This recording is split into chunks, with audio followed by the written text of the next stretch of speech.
What's going on, everybody? Welcome back to the vault. My name is Money, and today we are going to be looking at my Pokemon Funko Pop collection.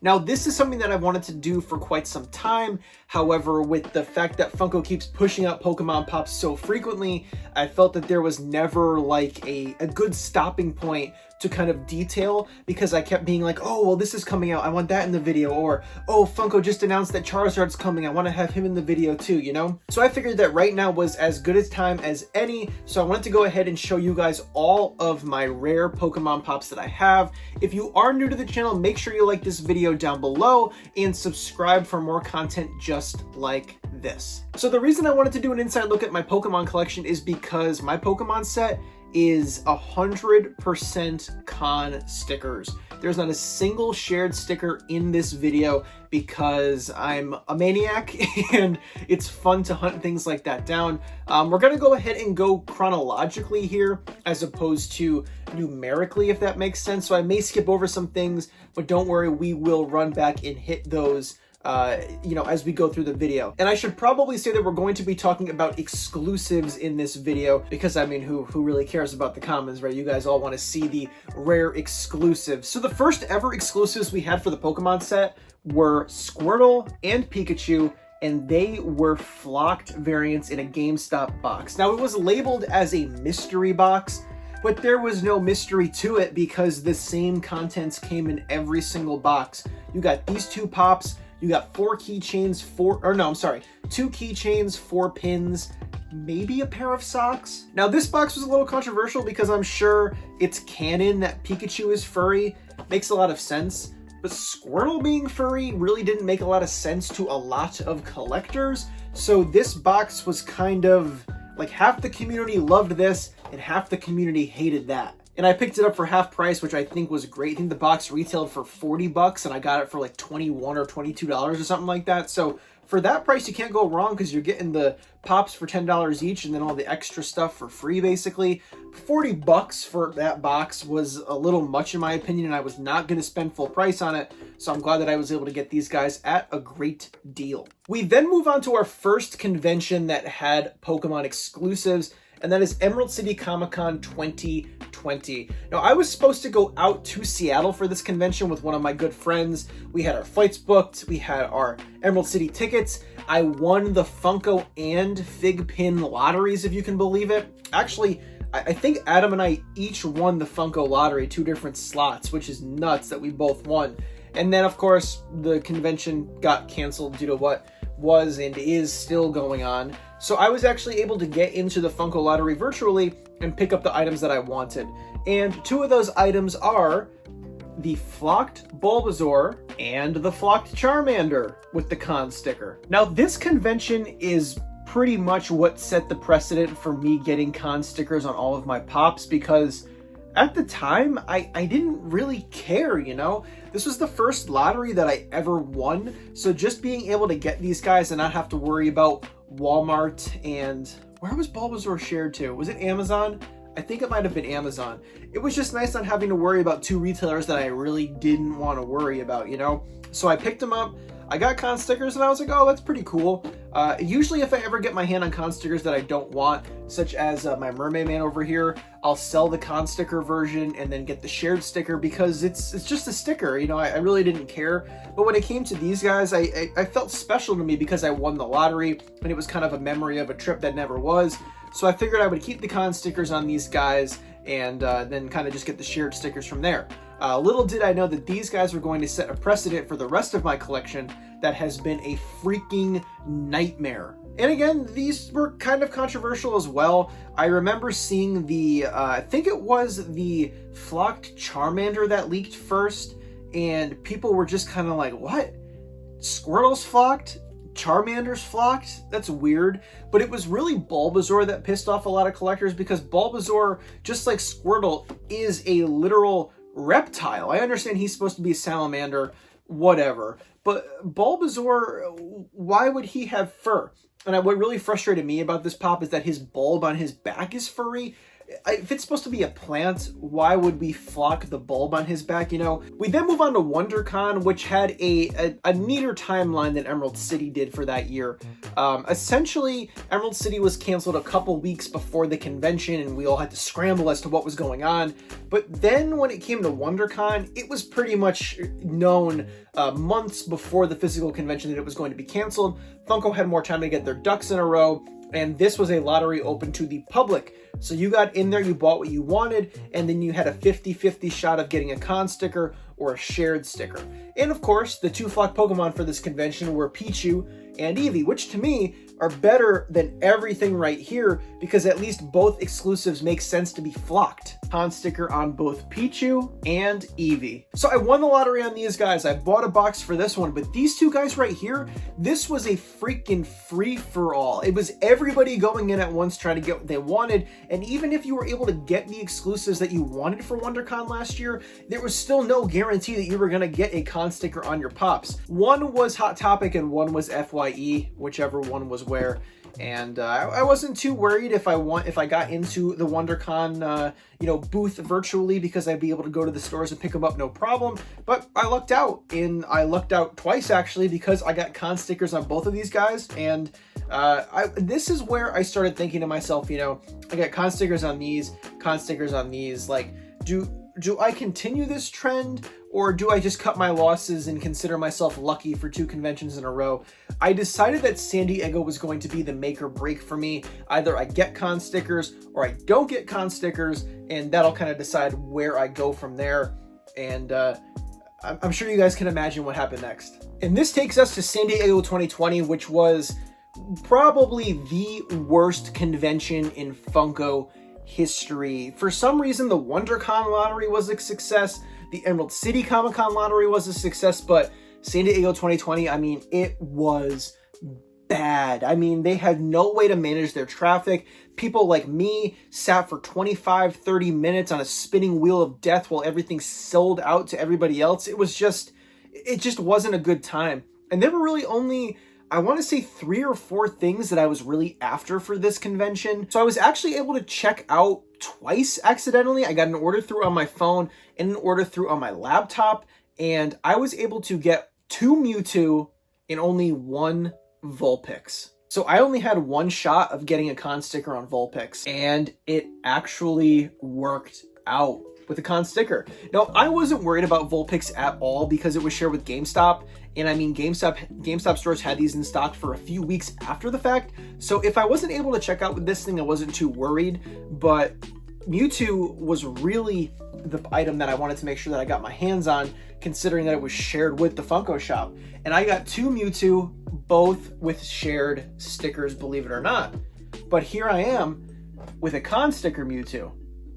So how did it happen? What I did was I posted both shared sticker Mewtwo's for sale on, I think I did one on Mercari and one on eBay just to gauge interest. I sold each of them for 50 bucks, and then I just bought a con sticker Mewtwo with that money because at this point I decided to really commit to the con sticker set. I mean, I got Vulpix, so I had to get Mewtwo. It didn't make sense for me to at least have 1 con and 1 shared for this convention, so I figured since I had the rarer of the 2, I may as well commit the same to Mewtwo. Then we move on to New York Comic Con 2020, which had, I think, out of all of these so far, my 2 favorite exclusives from the Pokemon set to date, and because I think the flock job on them just looks so good. Here we have the flocked Growlithe and the flocked Grumpy Pikachu. Now, the reason that these are 2 of my favorites so far is because I just think that the yellow on Pikachu looks so great with this red sticker down there. And I mean, Growlithe makes so much sense because we got Vulpix for San Diego. The sticker for New York Comic Con this year was red. Growlithe is red. They're just a nice pairing of pops, and I think that's why I like them so much. However, for New York Comic Con, there was no lottery again. It was just kind of get in and buy whatever you want, and I was only, unfortunately, able to check out with a Mermaid Man and a Recyclops Dwight. I was not able to get either of these, so I actually had to make the decision at this point, okay, do I want to keep up the con stickers, or do I just settle for the shared sticker ones and spend less money? So we are going to have to clear out our flocked Pokemon here, guys. I'm going to have to move them out of the way Give me a little bit to just skedaddle these guys. And now we move on to 2021, which was the year of Diamond Pokemon. But at the time, we didn't know that it was going to be the year of Diamond Pokemon. Myself and a lot of other collectors were predicting flocked evolutions, a flocked Mew, a flocked Meowth. You know, Emerald City, it could have been any two Pokemon, you know? With the flocked variants kind of being recent to the waves that have been releasing, the commons, you know, we weren't sure exactly what it was going to look like. So you imagine everyone's surprise when a Diamond Charmander leaks to Target, and everybody was like, what the hell is this arts and craft project? This is the worst looking Diamond exclusive out there so far.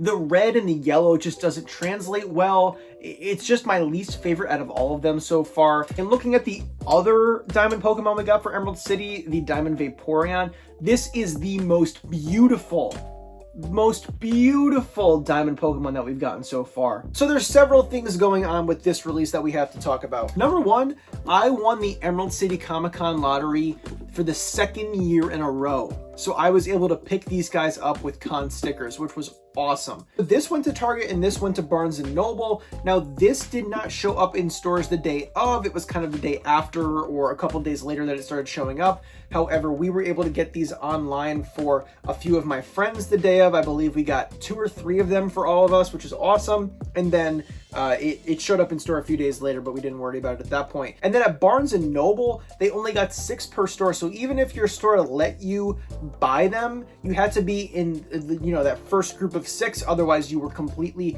out of luck. And I don't think people anticipated how beautiful this Diamond Vaporeon was going to look, because people got it in hand and all of a sudden the price started to go up on it. Now, Diamond Charmander we'll talk about in a second, but Diamond Vaporeon is especially interesting because the hype for this thing wasn't there until day 1 of Emerald City. Once people started seeing this thing in person, the shared sticker pop started to go up in price. I believe you could have bought it for about $40 the day of, you know, the week after or so. It was still a reasonable price for a shared sticker pop, but now we're seeing the shared sticker pop go for over $100, and right now the con sticker Vaporeon is going for upwards of $250 to $275. Now that brings Diamond Charmander back into the equation. We've seen these guys increase in price so much, from a $15 pop, now combined worth over $500. And that takes us to Wondercon with a Diamond Jolteon and Diamond Flareon. And it was a lottery system, and I didn't win the Wondercon lottery, but there were so many leftovers because things just did not sell out for Wondercon. So I was able to get in there for the general public release, grab my Jolteon, grab my Flareon, because they weren't heavily sought after, because these guys had not really rose in price yet. So basically these were super easy to get, especially with con stickers, because these guys over here were still sitting at about maybe, Vaporeon was probably about $50, and then the shared sticker Charmander was still at about, I don't know, 25 or 30 or so. So people didn't imagine that these were going to be all that sought after, because those weren't yet, you know? Now the Diamond Jolteon is the more expensive between Jolteon and Flareon, because this was shared to Box Lunch. Now Box Lunch did not post pre-orders for this thing at all. We went through the entire weekend of WonderCon and there was not a single link for Jolteon going live. Then about a few weeks later, it went live for about 2 seconds, sold out, and it was gone, and then we never saw it again. Diamond Flareon, on the other hand, was an FYE exclusive. It hung around in stores for a few weeks, and then it vanished, and we haven't seen it restocked since. And then, of course, it wouldn't be a set of Pokemon Pops without a GameStop exclusive thrown in the loop. May or June, Funko announced a Diamond Waving Pikachu, which is a GameStop exclusive with this stupid sticker. It was announced the same day as Sir Daniel and Sly Cooper from the PlayStation line, so this went live at the same time. I grabbed all 3 of those exclusives because I loved Sir Daniel growing up. Sly Cooper was one of my favorite games growing up, and then Diamond Pikachu. I mean, I've already come this far, why not spend more money now? And then after the GameStop exclusive, it takes us to Funkon 2021 with the most recently released Diamond Pokemon. And that is, of course, we'll start with Let's start with this guy here. We have the Diamond Squirtle, which was shared to GameStop. And this was pretty well stocked the day of at GameStop. I believe that this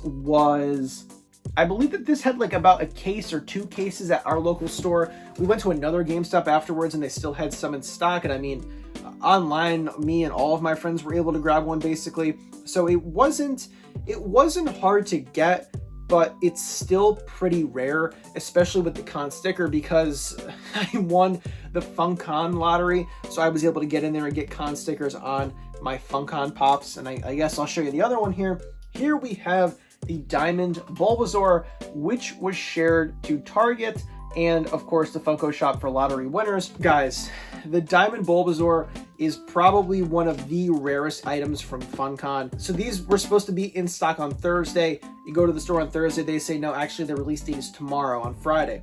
And that was online and in-store. So we tried online, and at 9 o'clock on the dot, it went from coming soon to sold out instantly. There was no stock available online. And then their inventory system started saying that it would be available in October, 2 months after Funkon was already done, which is crazy to me. So it's just kind of interesting to me to see how the con sticker is available much more right now than the shared sticker. But I imagine when the shared sticker comes out, this value will drop a little bit, but then a few months from now, we'll see kind of the separation between the two of them. And I mean, guys, what a journey it has been with these Pokemon Pops.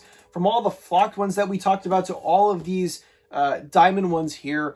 It has been so much fun collecting this set. It's been so much fun going after the con stickers, but it has been a freaking nightmare to do it. I've been so lucky to win this lottery and then be super lucky with these guys here. I imagine for New York Comic Con this year, we'll get 2 more Pokemon. I think there's rumors that we're going to be getting Mewtwo and Mew or something. I don't know if they're true or not, but I imagine we'll get 2 more Diamond Pokemon this year, which of course I'll show off on the channel once I get my hands on them. So if you want to see that video, make sure you subscribe for more content just like this. And I want to hear from you all down below in the comments. What do you think of my Pokemon collection? What do you think of Funko and Pokemon's partnership in general? And what Pokemon do you want to see Funko make moving forward? Make sure to let me know down below in the comments. You listen to me talk for probably, what, like 15-20 minutes? So I'd love to hear you all down below as well. And as always, thank you all so much for watching. Don't forget to collect what you love, even when what you love is a freaking headache to get your hands on, and it requires the use of a lottery system for the 7th convention in a row. And as always, I will see you all soon.